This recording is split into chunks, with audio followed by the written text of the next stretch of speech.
Diplomado. Planificación de la resiliencia y adaptación al cambio climático.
Bienvenidos, mi nombre es Justo Marcelo Carrión Salazar. En esta sesión número 2 vamos a tocar el punto número 6 de este módulo, que estaría relacionado con la planificación del incremento de la resiliencia. Cuando hemos hablado en la primera sesión, hemos definido cuál es el concepto de la resiliencia, y es importante resaltar que cuando consideramos la planificación, estamos hablando también de cómo a nivel internacional, a nivel mundial, ha habido una estrategia que se ha denominado la Revolución Verde, donde se ha, con la mirada y el objetivo principal de incrementar los rendimientos y la producción, es que se han hecho una serie de medidas para mejorar la producción e incrementar la producción. Y esta revolución verde ha funcionado bien en áreas donde las características del clima han sido estables, donde la energía en términos generales ha sido a un costo accesible y donde mucha superficie ha sido transformada mediante el establecimiento de sistemas agrícolas especializados que han tenido gran dependencia de insumos, ¿no? Estos insumos, fertilizantes, plaguicidas, maquinaria agrícola, combustible que era necesario, dependen o derivan fundamentalmente de los combustibles fósiles, ¿no? Que sabemos que este recurso natural a la larga se está disminuyendo, se está agotando, ¿no? Y además también sufren un incremento de manera permanente. También el clima cada vez se está volviendo más extremo y los sistemas agrícolas se están volviendo más intensivos y de pronto tienen una tendencia a volverse menos resistentes y por ende más vulnerables. Ante todo esto se han desarrollado diferentes alternativas que están tendientes a incrementar la resiliencia y garantizar altos rendimientos y por ende que se garantice la seguridad alimentaria a nivel mundial. Es necesario resaltar que se ha explorado una serie de maneras en que pueden establecerse estas estrategias. Particularmente vamos a especificar el diseño y manejo de agroecosistemas, los cuales han permitido a los agricultores adoptar una serie de estrategias que a la larga tienden a incrementar los beneficios económicos. Con esta finalidad es que se ha establecido estos sistemas para mejorar la resiliencia. Ahora vamos a realizar en este acápite un listado de algunas de estas acciones que son prioritarias y que los agricultores tienen como opción para incrementar la resiliencia. Estas estrategias serían la diversificación de los sistemas agrícolas, el mejoramiento del uso de la materia orgánica en el suelo, el adecuado manejo de la cobertura en el suelo y, por supuesto, un aspecto fundamental, ¿no? El incremento y el fortalecimiento de la resiliencia social. En el punto número 7 vamos a hablar sobre la resiliencia en la finca rural. Para ello es importante resaltar que existen experiencias de proyectos y programas que han aportado importantes conocimientos y lecciones al tema de la agricultura y la adaptación al cambio climático. Por ende, el incremento de la resiliencia. Estas experiencias las vamos a resumir en 7 y las vamos a describir una por una. La primera está referida al fortalecimiento de procesos de gestión comunitaria de conservación de la biodiversidad y mitigación a los cambios climáticos. La segunda, el desarrollo de las capacidades locales. Tercera, la utilización de instrumentos financieros para la reducción del riesgo de desastres en la producción agrícola. La cuarta, el mejoramiento de las variedades agrícolas. La quinta, la diversidad de los sistemas agrícolas. La sexta, la utilización de materia orgánica del suelo. Y la séptima, la resiliencia social. Vamos a desarrollar y escribir las más importantes. Al hablar de la diversidad de los sistemas agrícolas, estamos hablando de que a nivel de la finca rural se tiene que hacer un análisis detallado sobre los rendimientos agrícolas posteriores a la ocurrencia de eventos adversos extremos fundamentalmente, que han ya descrito, que han resaltado la existencia de la resiliencia en la finca. Estos están estrechamente relacionados por el nivel de biodiversidad que se encuentran en estas granjas agrícolas. Se ha demostrado que los sistemas agroforestales protegen a los cultivos de las variaciones fuertes que estamos registrando en la temperatura, manteniéndolos cerca de sus condiciones óptimas.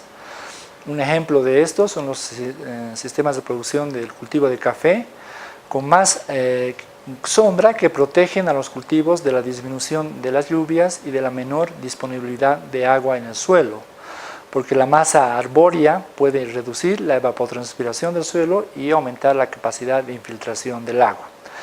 A la vez, el cultivo de café intercalado permite que los agricultores produzcan diversos cultivos simultáneamente y minimicen los riesgos.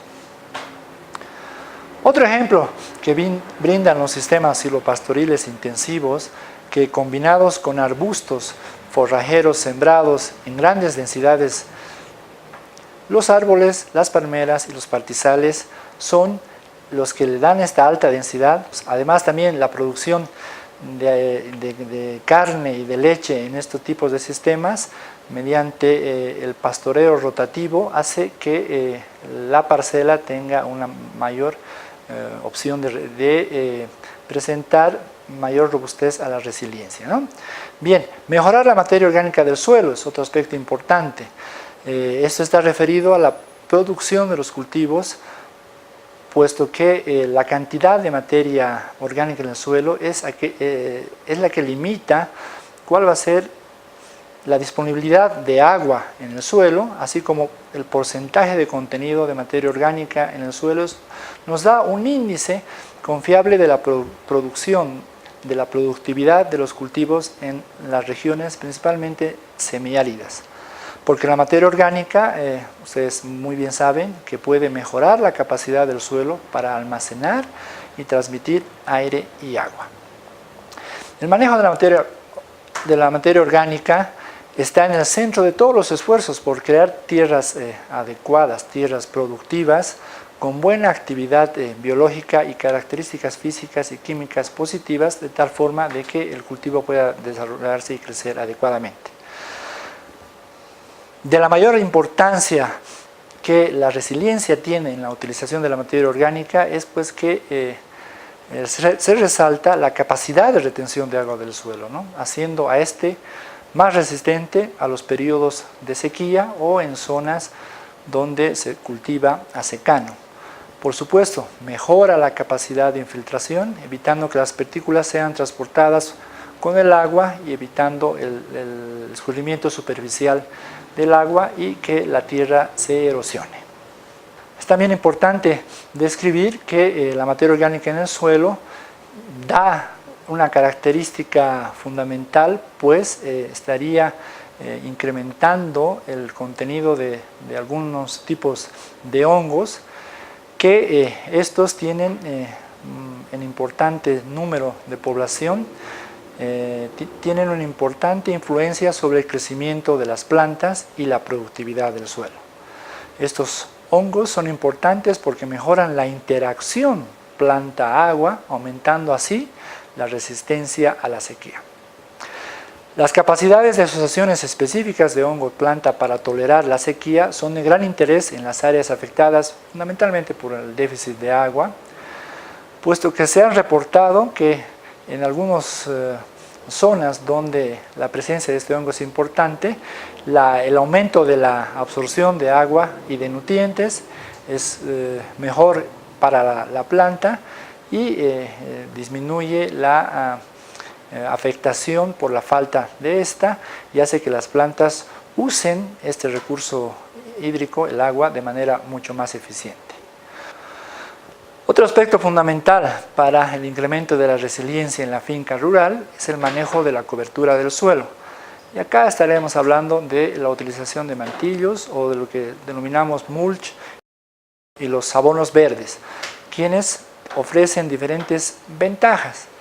Los mantillos pueden ser de rastrojo de otros cultivos, los cuales hacen que los procesos de la cobertura del suelo sean mejores, controlando y evitando y disminuyendo la erosión producto del viento y de la lluvia fundamentalmente, ¿no? Estos rastrojos tienden a proteger la superficie del suelo. El mantillo son acciones, son restos que reducen la velocidad del viento. Algunos estudios resaltan que hasta en un 99% disminuirían la erosión del suelo producto del viento y por lo tanto las pérdidas por evaporación también se reducen de manera significativa. Además, los cultivos de cobertura y los residuos de hierbas pueden mejorar la penetración del agua y reducir las pérdidas por escorrentía de 2 a 6 veces aproximadamente. Fundamentalmente, y para terminar con la resiliencia en la finca rural, el factor social, es decir, la resiliencia social que tienen que tener las comunidades, es algo que vamos a resaltar. Y cuando hablamos de la resiliencia social, debemos hablar de que los agricultores utilizan como una estrategia para el manejo de los cultivos la diversidad de plantas o la alternancia de cultivos año tras año. En general, también los agricultores añaden cantidades importantes de materia orgánica al suelo, mejorando e incrementando la capacidad para retener el agua, ¿no? El manejo de los cultivos de cobertura y los abonos verdes, habíamos mencionado, de que mejoran la cobertura del suelo, protegiéndolo de la erosión fundamentalmente, y así también añaden biomasa al suelo.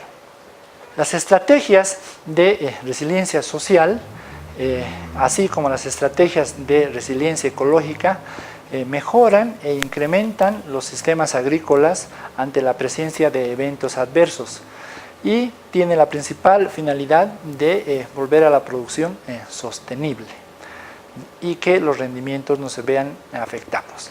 La resiliencia social es importante que definamos como la capacidad de los grupos o comunidades para adaptarse frente a elementos extremos, causas de estrés, sean sociales, políticos o ambientales, y estos deben ir de la mano de la resiliencia ecológica.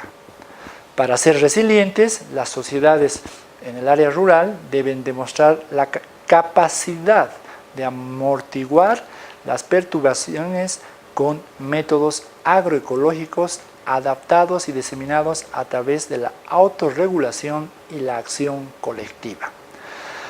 También en la finca rural se deberá reducir la vulnerabilidad social a través de extensión y consolidación de las redes sociales, tanto a nivel regional como a nivel más local, de tal forma de que contribuyan a aumentar la resiliencia en los agroecosistemas. La vulnerabilidad de las comunidades depende de que se desarrolle un importante capital humano, un capital natural, que hace que los agricultores sean menos vulnerables a la presencia, a la ocurrencia de eventos adversos que producto de estas alteraciones en el clima se están volviendo de pronto más extremos. La capacidad de adaptación se refiere al conjunto de precondiciones sociales y agroecológicas que permiten a los individuos o grupos y sus granjas o parcelas responder al cambio climático de manera resiliente. La capacidad de responder a cambios en las condiciones ambientales exige que las comunidades tengan un diferente nivel de grado de respuesta, diferente nivel de grado de organización y que sean más analíticos al momento de ver qué son o cuáles son los impactos. El reto es que se identifiquen cuáles son las principales amenazas, los principales riesgos, de manera tal que la vulnerabilidad pueda ser reducida aumentando la capacidad de reacción o capacidad de respuesta de las comunidades para desplegar mecanismos agroecológicos que permitan a los agricultores resistir, recuperarse ante la presencia de los eventos adversos.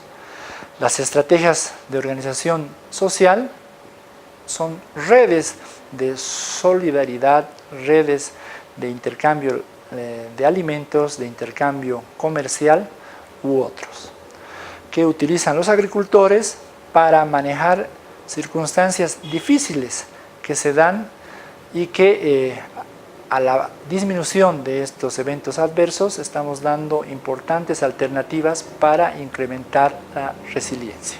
Continuando con esta segunda sesión, ahora vamos a hablar sobre el monitoreo y evaluación de la resiliencia. Y resaltamos de que esta evaluación y este monitoreo son una prioridad para mejorar la formación de las capacidades, donde se establecen o se definen un número de indicadores los cuales deberán ser parte del proceso de evaluación. Estos indicadores serían los siguientes. Primero vamos a considerar el fortalecimiento de la capacidad adaptativa de las comunidades. Podemos hablar específicamente de que tiene un municipio ante el monitoreo que hacemos para la resiliencia. Para ello, este indicador nos dice de que existe una mayor conciencia y conocimiento del tema y creciente interés y compromiso de la población, de las autoridades, para adaptarse a los cambios climáticos. Por supuesto que existe también un mayor compromiso, una mayor capacidad en las comunidades y en las familias para garantizar su subsistencia, su calidad de vida y generar excedentes que contribuyan al bienestar de sus familias. Las autoridades y líderes de la comunidad y otros grupos de personas toman la iniciativa para abordar soluciones propias en torno a la adaptación al cambio climático. También tenemos que considerar un manejo comunitario de los recursos naturales como un instrumento para el aumento de la resistencia ante la ocurrencia de eventos adversos. Otro indicador importante es el mejoramiento de la calidad de los ecosistemas y los socioecosistemas que se denominan. mediante acciones referidas a un mayor incremento de la concientización de las personas y en particular de población más vulnerable, niños, jóvenes, sobre los servicios que brindan los ecosistemas. En un municipio de pronto existe una mayor comprensión de la fragilidad que tienen los suelos, de la importancia y en algunos también lugares de la escasez del recurso hídrico y cuáles son las tendencias del cambio climático y las acciones o medidas que se están tomando para su conservación. Es importante resaltar otro aspecto que se tiene que considerar, que es que se mejore la institucionalidad y la gobernanza en los municipios. Para ello, los municipios deberían desarrollar estrategias de adaptación donde se reporten un incremento de la capacidad y gestión en temas y en acciones relacionadas a la adaptación al cambio climático. Para ello, las autoridades deberían conocer el tema, deberían mostrar interés, deberían asignar recursos y por ende deberían realizar acciones que aseguren la transparencia en los procedimientos de utilización de estos recursos. Ante todo esto, ¿qué se requiere para tener una mejor o una adecuada adaptación? Entonces, en este punto 8 vamos a hablar sobre los requerimientos para la adaptación. Sabemos, es algo real, que el calentamiento es inequívoco. Tenemos las pruebas, tenemos las evidencias de que se están dando. Sin embargo, a nivel local, aún los responsables de tomar la decisión, en algunos casos, por supuesto, carecen de esta información necesaria para la elaboración de políticas, elaboración de planes, de una certidumbre que tienen que tener para una adecuada toma de decisiones y realizar una planificación necesaria. Esto exige, desde luego, un enfoque de adaptación que tenga un mayor nivel de certidumbre y que a la vez mejore o aumente la capacidad de adaptación de la comunidad del municipio en particular. La adaptación, por ende, no se limita simplemente a reducir la vulnerabilidad que tenemos en general, sino también a prepararse o a tener estrategias adecuadas para enfrentar riesgos específicos, tales, dependiendo de la zona, por supuesto, como inundaciones, sequías, vientos huracanados, incrementos inusuales de temperatura. Y esta adaptación es la que debe perseguir esos objetivos en un proceso de entendimiento, en un proceso que es de manera continua y que permite a las personas tomar adecuadas decisiones. Aprender a adaptarse es tan importante como cualquiera de las intervenciones específicas de adaptación. No es que estemos hablando de que ya tenemos el evento, no se toman las políticas adecuadas y tenemos que adaptarnos de forma irremediable, sino que las condiciones del comportamiento climático se están dando de esta forma y es así que la población tiene que reaccionar. Ahora bien, las actividades tienen que de una u otra manera estar y realizarse de manera coordinada, de manera planificada para hacer frente a los riesgos actuales, puesto que se está incrementando la alta variabilidad y la tendencia emergente a los eventos de manera más recurrente. Tenemos otra acción que tenemos que realizar, es de gestionar el riesgo y la incertidumbre y desarrollar la capacidad de adaptación de la población, de las instituciones, de las autoridades. Hay que resaltar que ha existido un marco de acción de Hyogo que justo este año ha sido, si ustedes quieren, readecuado, actualizado. Ya no es el marco de acción de Hyogo, sino es el marco de acción de Sendai que da líneas generales para que las comunidades se capaciten, fortalezcan esas capacidades y puedan manejar adecuadamente el riesgo, gestionar el riesgo, y que la incertidumbre que necesitan estos cambios sean fundamentalmente con acciones que se realicen de abajo hacia arriba.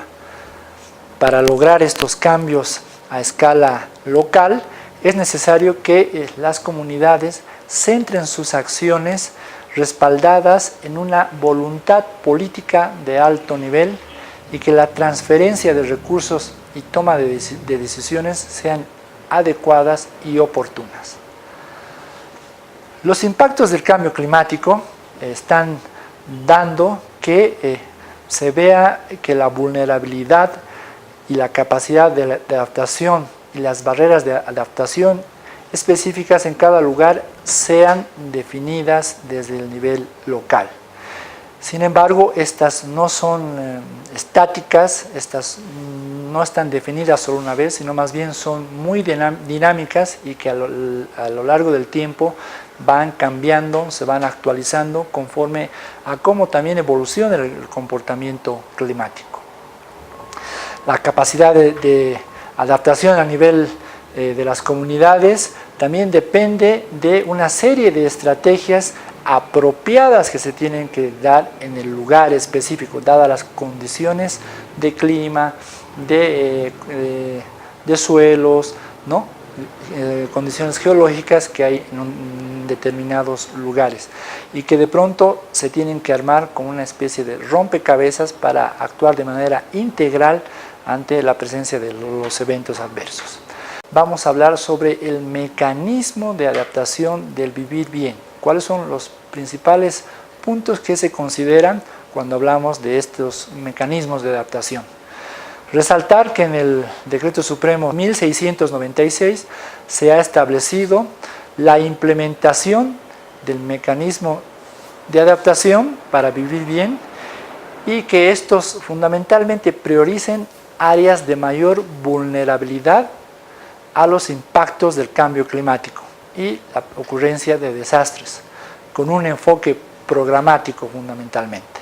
Entonces, estos programas que se han priorizado son 4 y estarían referidos a un programa de resiliencia de sistemas de vida para la seguridad alimentaria con soberanía, un programa 2 referido al programa de prevención y reducción del riesgo por impactos del cambio climático, un tercer programa referido a la gestión integral del agua y un cuarto referido a programas de educación y salud. Este mecanismo de adaptación para vivir bien, por lo tanto, tiene el objetivo de impulsar acciones de adaptación y resiliencia al cambio climático de los sistemas de vida y sectores estratégicos del Estado Plurinacional de Bolivia, incluyendo saberes y conocimientos ancestrales, procesos de soberanía con seguridad alimentaria, gestión integral del agua, salud y gestión para la prevención y reducción del riesgo a los impactos del cambio climático. Bien, en el punto 11 vamos a hablar ahora sobre los enfoques de adaptación de los ecosistemas sustentables.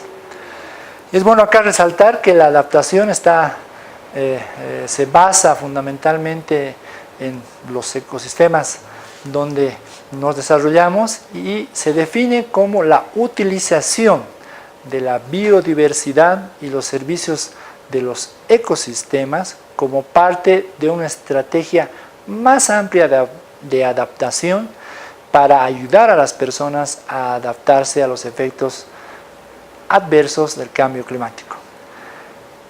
Esta estrategia de adaptación basada en ecosistemas integra el manejo sostenible de la conservación y restauración de ecosistemas para proveer servicios que permitan a las personas adaptarse a los impactos del cambio climático. Tienen como principal propósito el de mantener y aumentar la resiliencia y reducir la vulnerabilidad de los ecosistemas de las personas, ¿no? Las actividades y estrategias pueden tener una relación de costo-beneficio relativamente efectivo para las autoridades y para las instituciones, de manera que tienden a generar beneficios sociales, beneficios económicos, beneficios ambientales y beneficios culturales para la zona donde tenga este tipo de enfoque. Y por supuesto, contribuyen a la conservación de la biodiversidad. Este enfoque de adaptación tiene acceso o se fundamenta o tiene también como finalidad el hablar y el aplicarse, el que se dé como zona de intervención las poblaciones rurales más pobres, ¿no?, que son altamente vulnerables. Y para ello es que estas personas tienen una alta dependencia pues a los recursos naturales, ¿no? Tienen o utilizan o viven utilizando y adquiriendo su fuente de energía, su fuente de alimento de estas áreas. Bien, estas acciones, estas zonas de adaptación en ecosistemas cumplen dos roles fundamentalmente en el campo de la adaptación al cambio climático. Por un lado, aportan en un marco holístico en la conceptualización de la política y visiones de la adaptación a largo plazo, mediante una articulación de las diferentes convenciones internacionales y políticas nacionales y sectoriales que existen en un determinado país, en una determinada gobernación, en un determinado municipio. Por otro lado, aportan a la gestión misma de los ecosistemas al incluir un amplio rango de estrategias al nivel local y que permiten a las poblaciones enfrentarse al cambio climático al promover acciones en el manejo integrado de los recursos hídricos, la reducción del riesgo de desastres y la producción agrícola sostenibles, de tal forma que den una adecuada conservación y manejo de la diversidad biológica. Al promover el manejo sostenible, estamos de pronto dando líneas generales para una conservación y una restauración permanente de los ecosistemas. Estas acciones de adaptación con el enfoque basado en ecosistemas, por supuesto que están alineadas en el marco del Convenio de la Biodiversidad Biológica, que la Convención de las Naciones Unidas de lucha contra la desertificación también las ha considerado. Otra instancia que ha considerado este tipo de adaptación es la conservación sobre los humedales, la Convención Ramsar. También existe una declaración sobre los derechos de los pueblos indígenas y por supuesto en el Foro de las Naciones Unidas sobre los bosques han llevado a que tengan esta estrategia de adaptación basada en los ecosistemas. Bien, en el punto 12 ahora vamos a hablar cuál es el enfoque de la adaptación en el marco de los medios de vida sustentables. Es bueno resaltar que los medios de vida abarcan el potencial y el capital a las actividades que requieren ganarse como un sustento, como un medio de vida, ¿no? Y estos medios de vida de pronto son considerados capaces de enfrentar y recuperarse de los impactos y eventos extremos o estrés que se tienen producto de esta variabilidad del cambio en el clima que se está dando, ¿no?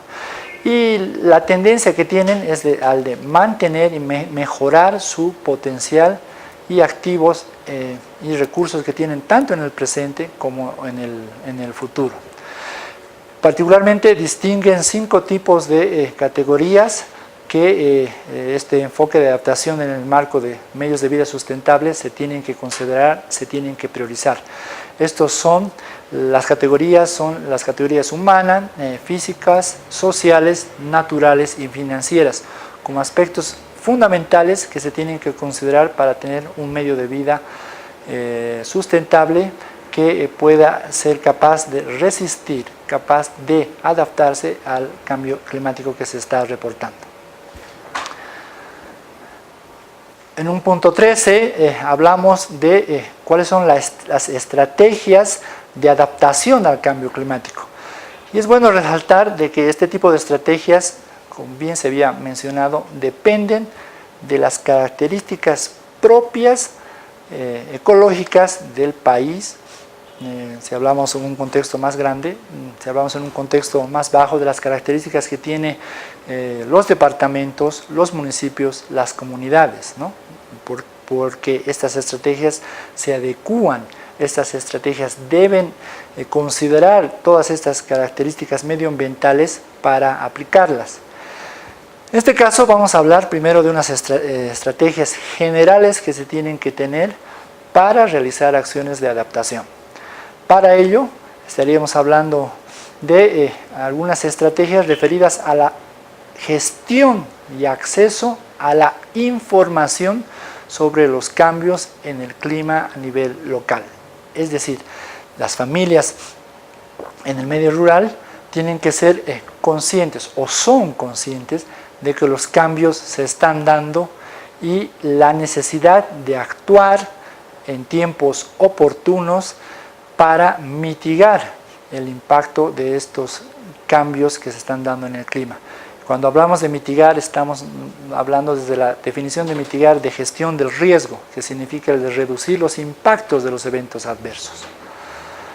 Esta información con la que deberían contar las familias rurales tiene que ser en calidad, en tiempo y hasta en el idioma oportunos para que sepan tomar medidas o acciones en el corto, mediano o largo plazo. Y a nivel rural, las familias tienen cierta limitante, hay que resaltarlo, al acceso de información que, por ejemplo, nos brindan los servicios meteorológicos a nivel nacional, por diferentes motivos, ¿no?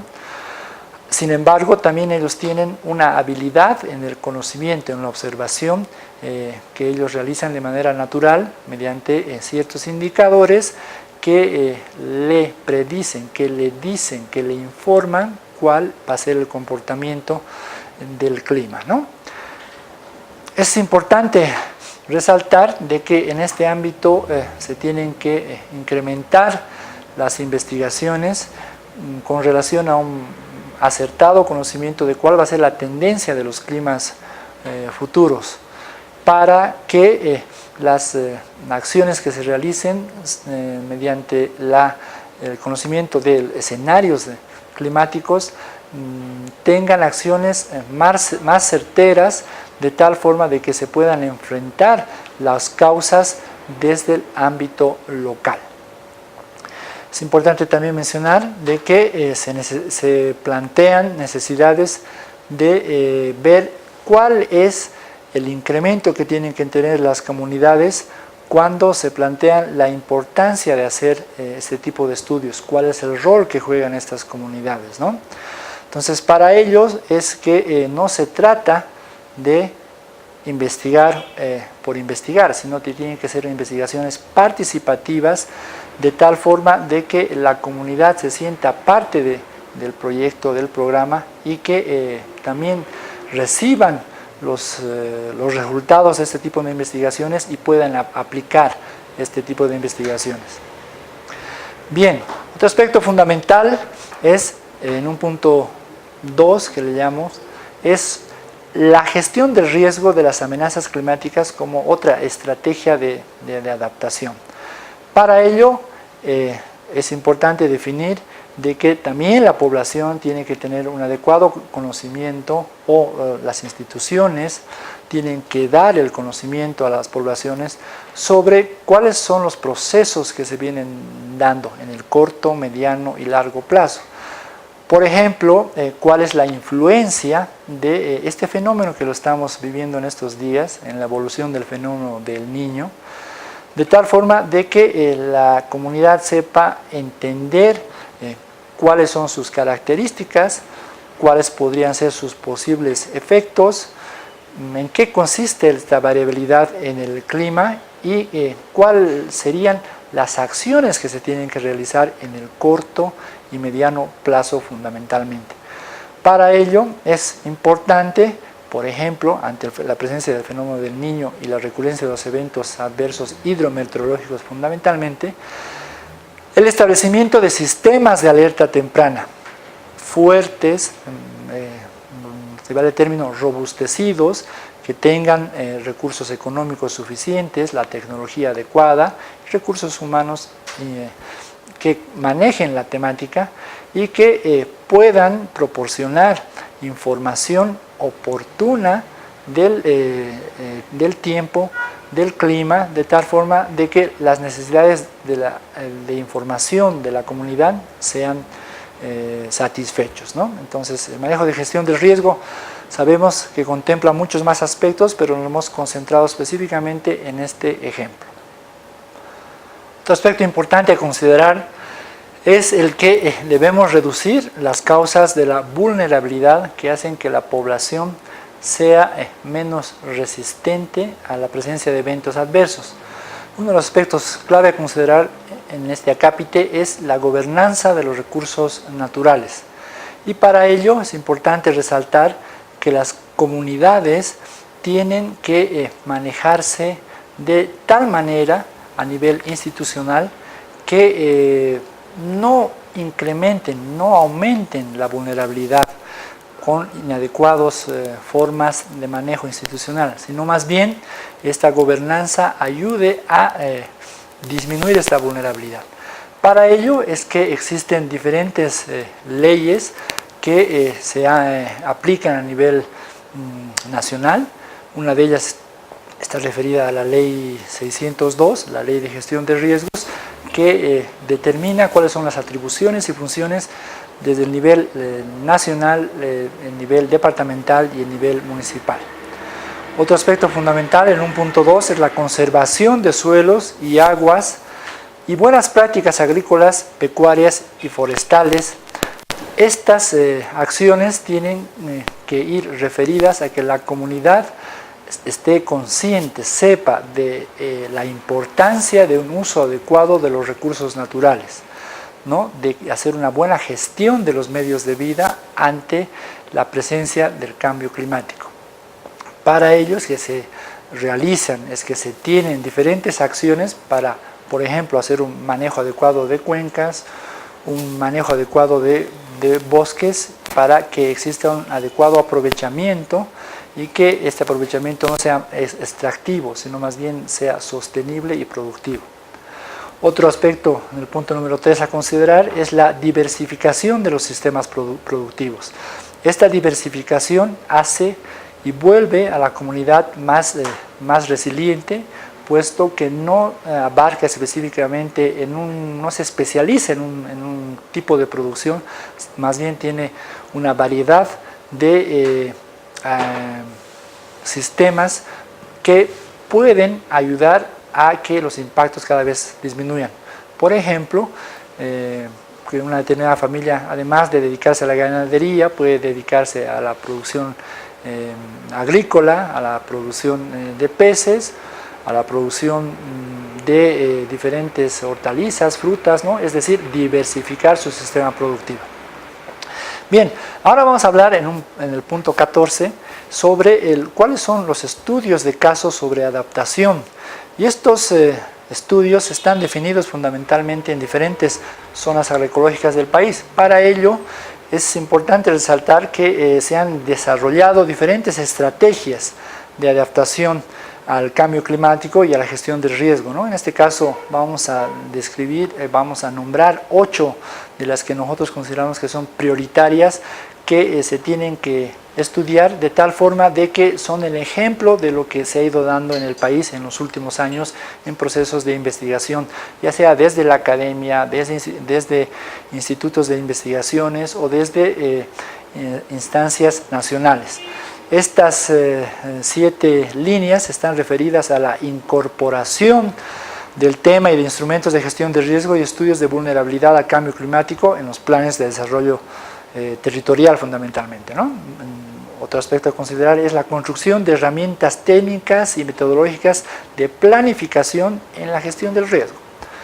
En el punto 3, el fortalecimiento de las capacidades para la preparación y respuesta ante situaciones de emergencia. Otra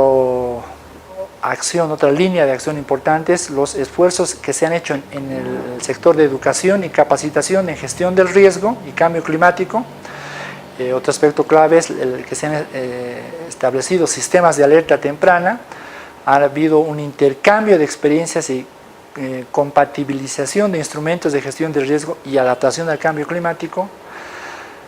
Se han elaborado diferentes mapas, manuales, guías para reducir la vulnerabilidad y incrementar y hacer un uso adecuado de la gestión del riesgo.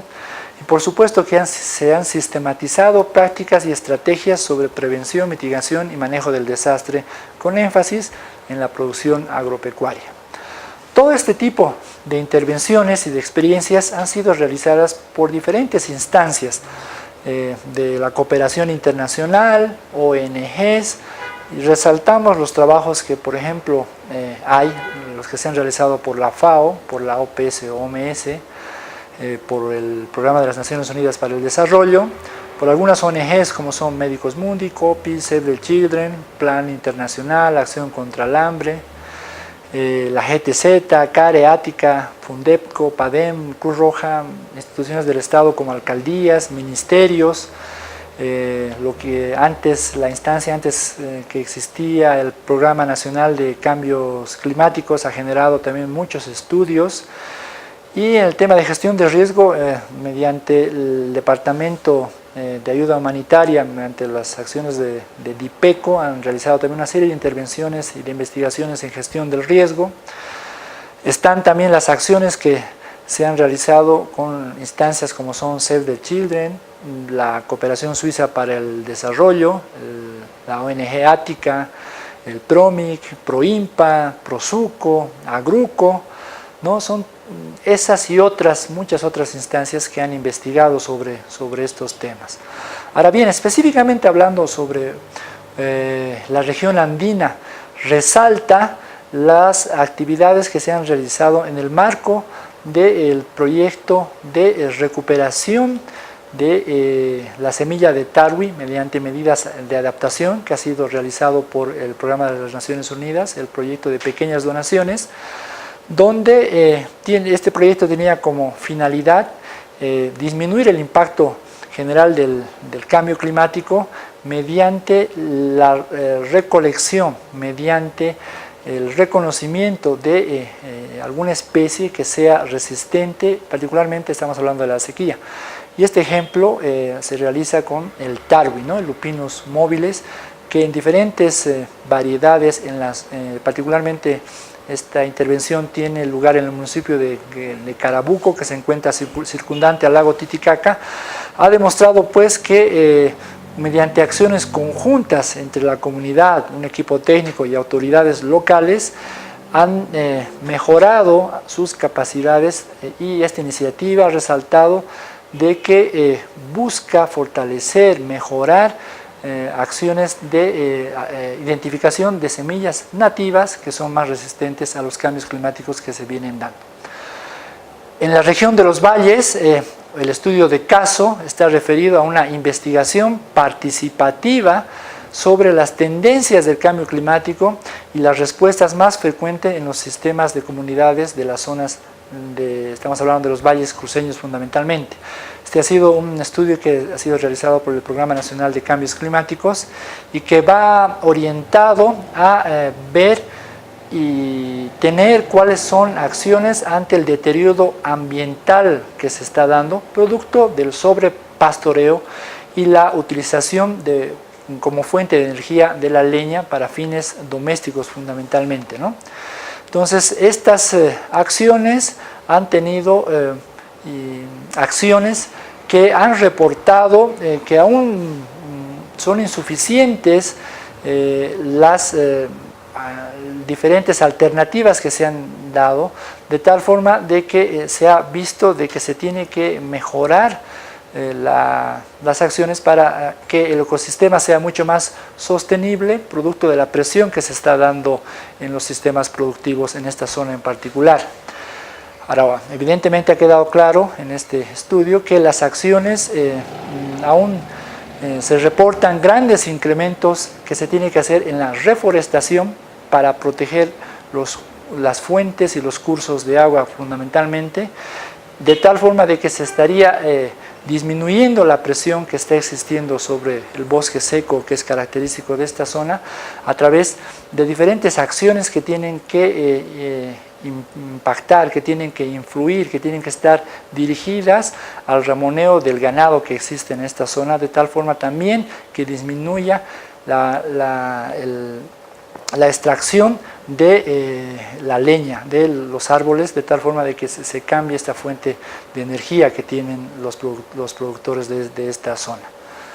Bien, en la región amazónica tenemos un ejemplo muy importante que son los sistemas agroforestales, ¿no? Estos sistemas agroforestales buscan imitar la dinámica de un bosque natural. Los sistemas agroforestales son aquellos que buscan imitar la dinámica del bosque natural, estando acordes con la vocación forestal de la zona amazónica fundamentalmente, ¿no? Tienden a combinar cultivos tradicionales, como son el arroz, el maíz, con árboles frutales, forestales, medicinales, propios de la zona, que son aprovechados por las familias dentro de una misma parcela. En este marco es que se promueven cultivos y árboles nativos fundamentalmente, así como especies introducidas o adaptadas a la zona, ¿no? Que sean mayor resistentes a la humedad, considerando los beneficios para el sistema productivo, así como para las familias productoras en el corto, mediano y largo plazo. ¿Qué tenemos en el Chaco como ejemplo? Mediante investigaciones que se han realizado esta vez desde la academia, desde la Facultad de Ciencias Agrícolas de la Universidad Autónoma Gabriel René Moreno y otras instituciones como el CIAT, es que se ha podido incrementar y mejorar las características del maíz, de tal forma de que se han ido evaluando el comportamiento de las variedades híbridas introducidas bajo las condiciones locales, ¿no? Este maíz que se ha introducido tiene alta calidad proteínica, de tal forma de que mejora también la alimentación de los pobladores de esta zona. Importante también este proyecto, ha evaluado a diferentes familias y a diferentes especies que se han utilizado de este maíz, de tal forma de que se ha llegado a determinar de que han mostrado una amplia adaptación a los procesos y a los ambientes tropicales característicos de esta área, y pues que se han también utilizado como fuente de resistencia a las enfermedades foliares, que tienen resistencia a la sequía, a la toxicidad de diferentes metales que hay en la zona, y también esta investigación ha demostrado que son una fuente importante que garantiza la seguridad alimentaria de la zona, además de que pueden tolerar ciertos grados de inundación y son un poco más resistentes a los periodos de trasplante que pudiera haber. Bien, en el punto número 15, ahora vamos a hablar sobre el rescate y revalorización del saber local en los procesos de adaptación al cambio climático y gestión del riesgo. Para ello es importante primero que veamos que existe una gran dinámica entre el planeta, particularmente la atmósfera y la superficie terrestre, debido a la interacción, ¿no? Estamos en un planeta vivo. Entonces la interacción entre agua, tierra y atmósfera es alto, es permanente. Es por eso que los riesgos climáticos siempre han sido uno de los principales retos para la humanidad y que han desarrollado capacidades para que la población en los diferentes ecosistemas del mundo se adapten a estas condiciones.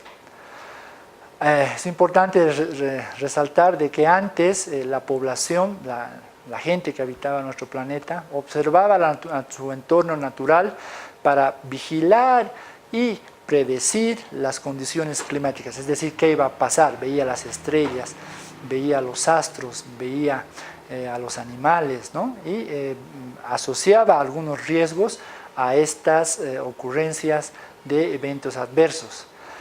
Con el tiempo es que se han ido desarrollando instituciones que ahora desarrollan servicios de información y de predicción del clima, de tal forma de que en teoría la sociedad estaría mucho más informada.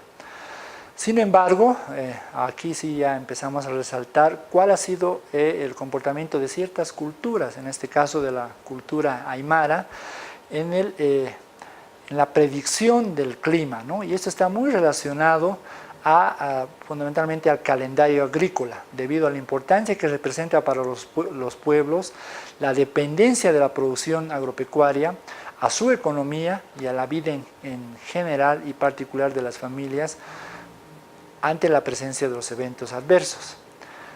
Para la cultura andina, bien sabemos que la madre tierra, nuestra madre naturaleza, la Pachamama, es la fuente de alimentación de la humanidad, ¿no?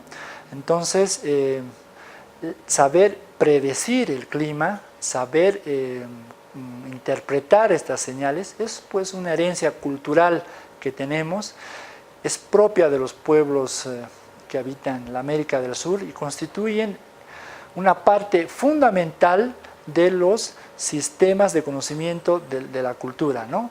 De tal forma de que en función del estudio del comportamiento de estos indicadores es que se ha determinado, establecido también una especie de planificación y desarrollo de las actividades productivas en términos generales. Agruco entonces, mediante una investigación, ha definido, ha conceptualizado el término de tecnología campesina, que en un sentido más amplio integra a las diferentes términos, diferentes temáticas referidas a las diferentes variedades de plantas, al diferente conocimiento del manejo de especies de animales, a las prácticas y producción campesina y a las herramientas para su transformación, además de considerar construcciones espirituales, redes culturales y formas de manejo y cooperación. Para ello es importante ver que en estos procesos, en estas estrategias, en estas acciones de adaptación que se vienen dando, es que se han ido delineando una serie de investigaciones que, por ejemplo, han ido referidas a la reconstrucción de las técnicas y del conocimiento y de la tecnología precolombina, como es el caso de los manejos de los bofedales mediante el sistema de los sucacollos, ¿no? Para ello, fundamentalmente se han realizado una serie de estudios que han estado circundados en el lago Titicaca, que han determinado cuáles son la importancia, las características de este tipo de estudios. Resaltamos que la adaptación al cambio climático incluye todos los ajustes que en el comportamiento o estructura económica se han venido dando y que tienden a disminuir la vulnerabilidad de la sociedad a los cambios del sistema climático. Para ello es que con este conocimiento, con estas características, las poblaciones pueden adaptarse y pueden también ver y analizar cuáles son sus capacidades de respuesta. Adaptarse al cambio climático exige ajustes en todos los niveles de un país, desde el nivel nacional, local, regional, sectorial y por supuesto el nivel nacional. En el ámbito local, las comunidades han ido adaptando tecnologías que dan una mejor respuesta a la resiliencia y uno de ellos, por supuesto, hemos descrito, es el mejor uso y conocimiento de la información de los bioindicadores, donde han diversificado sus pisos altitudinales, sus pisos ecológicos, adaptando estos medios de vida para hacer frente a las amenazas climáticas. En el punto 16 vamos a hablar sobre los indicadores del clima. Estos están divididos en indicadores astronómicos, biológicos y otros indicadores de riesgo climático. Para ello es que se ha definido qué es un bioindicador y podemos resaltar que es un indicador consistente en una especie vegetal, hongo o animal o formado por un grupo de especies o agrupaciones vegetales cuya presencia nos da la información sobre ciertas características ecológicas, es decir, del medio ambiente o sobre el impacto de ciertas prácticas en el medio. Se utilizan sobre todo para la evaluación ambiental, seguimiento del estado del medio ambiente o de la eficacia de las medidas compensatorias o restauradoras. Para una mejor comprensión de estos indicadores del clima, se ha elaborado una tabla que ustedes van a poder ver en sus diapositivas y se ha clasificado en 3 grandes grupos. Uno de ellos son los indicadores biológicos, que se subdividen en zooindicadores y fitoindicadores. Otro es los indicadores atmosféricos o físicos y por último los indicadores astronómicos, ¿no? Bien, ahora, ¿cuáles son los zooindicadores? Son los que se basan en la observación del comportamiento de ciertos animales que responden a ciertas características del clima, mediante ciertas acciones. Los fitoindicadores son aquellas plantas que también características de una zona dan ciertas respuestas, son sensibles a las variaciones o alteraciones del clima, por ejemplo, dónde florecen, cuándo florecen, cómo brotan, su periodo de floración, de fructificación. Cuando hablamos de los indicadores atmosféricos o biofísicos, nos referimos a la observación de los fenómenos meteorológicos como tal, cómo es la lluvia, cómo son los vientos, de dónde vienen, la nevada, cuándo ha ocurrido, cuál es la intensidad, la granizada, nubes, el arco iris, indicadores atmosféricos o físicos que nos dan la pauta cómo va a ser el comportamiento del clima en el corto y largo plazo fundamentalmente. Y finalmente los indicadores astronómicos, que son aquellos que se analizan viendo a los astros, el Sol, las diferentes fases de la Luna, las estrellas y su comportamiento que pueden incidir directamente en el clima. Bien, estos indicadores se caracterizan porque nos dan con cierto tiempo la previsión y el conocimiento del tiempo para que la comunidad, la población realice ciertas acciones. Bien, hasta acá hemos podido ver ya en el punto número 18 cuáles son las estrategias de adaptación, algunos ejemplos de algunas zonas características mediante diferentes enfoques de la academia, del Estado, de agencias de cooperación. Y también hemos entrado a ver cuál es la relevancia, la importancia del diálogo de saberes que tiene que existir para una mejor predicción del clima, de tal forma que sirvan como estrategias de adaptación o de reducción del riesgo de desastres para una mejor producción y para que la vulnerabilidad se vea menos afectada y de pronto se incremente la resiliencia. Soy Justo Marcelo Carrión Salazar y nos vemos en la sesión número 3.